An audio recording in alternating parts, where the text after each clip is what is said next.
Hello everyone, I'm Christina, the Manager of Collections and Special Projects at the St. Louis Science Center. Every artifact has a story to tell. What kind of story do you think these typewriters tell?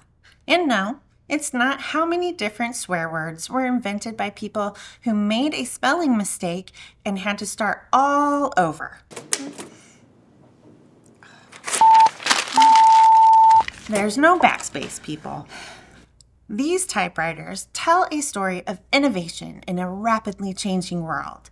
They may seem like obsolete relics of the past, but these modern machines transformed the business world and dominated for over 100 years after the Civil War.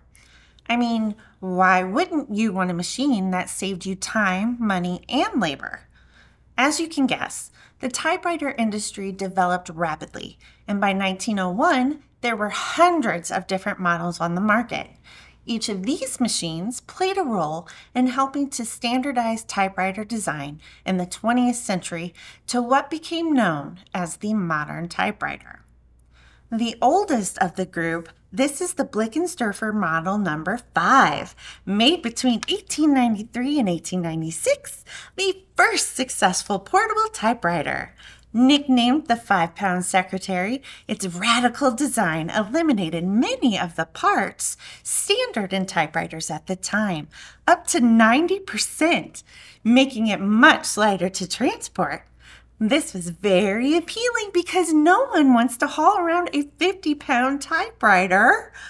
Next, we have the bold Oliver model number 9 from 1917 with its olive green frame, stylish hexagonal keys, and flared side handles that kind of look like little T-Rex arms.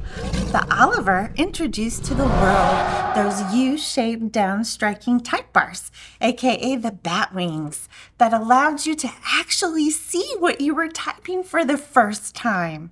Now, instead of typing out a whole document and then finding out you made a mistake, you could see your mistake right away and begin again, after some swearing, of course. Finally, we have the Underwood Standard from 1926, and its significance is in the name.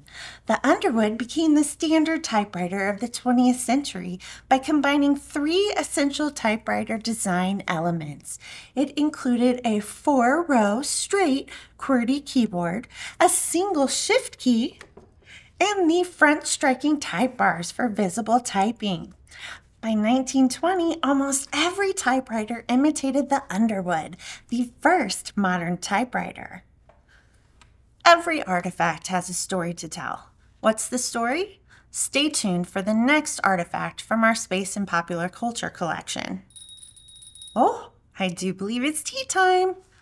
Don't forget, you can learn more about the Science Center's collections on our Artifacts of Wonder page at slsc.org.